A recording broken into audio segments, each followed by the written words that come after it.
I'm Brittany Umar, and welcome to the Nooner presented by the Village Poorhouse.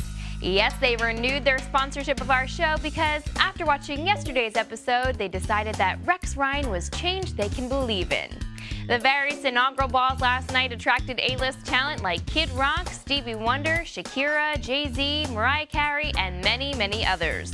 The Rex Ryan introductory press conference expects to attract a bunch of fat guys asking, "So what are you going to do about Favre?" The Bush twins were at yesterday's inauguration and fondly reflected on their dad's administration when their Secret Service detail would buy them their Sixers of Pabst Blue Ribbon and pay for it too. What do you mean that joke has nothing to do with New York sports? So? Correction, Barbara, Jenna, and Homer Bush drank PBR. The Islanders officially announced that Rick DiPietro is out for the season. Now, you may recognize him from previous Nooner jokes like Rick DiPietro Operation and Charles Wang and the $6 Million Man. But once again, we must point out that he has 12 years remaining on a 15-year contract he signed in 2006. So you realize that if I were in the last year of a 15-year deal, that would mean that the Nooner would have signed me in 1994. That would be the same 15 years that saw this many Islanders coaches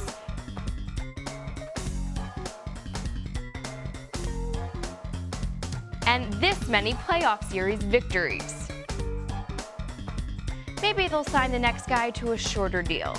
Roger Clemens won't get a presidential pardon after getting HGH from Brian McNamee, developing an ass mask, lying about it, lying about Andy Pettit's involvement, sleeping with underage lunatics, lying about that, giving his wife steroids, and lying some more. Clemens says he's glad not to be embarrassed through association with the Bush administration, though experts say he's probably lying about that too.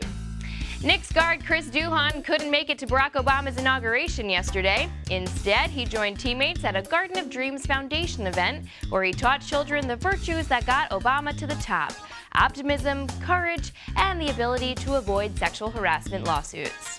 The Mets avoided salary arbitration with Ryan Church, signing him to a one-year deal.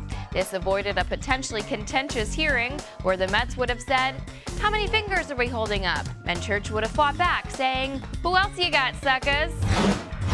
Okay, with the Village Poorhouse sponsorship closed, they have asked me to make it official before we end today's show. I, Brittany Umar, do solemnly swear that I will faithfully execute the lame New York sports jokes from our stupid writers and will, to the best of my ability, preserve, protect, and defend the Nooner. And if I'm lucky, I will occasionally get free drinks at the Village Poorhouse. Yay!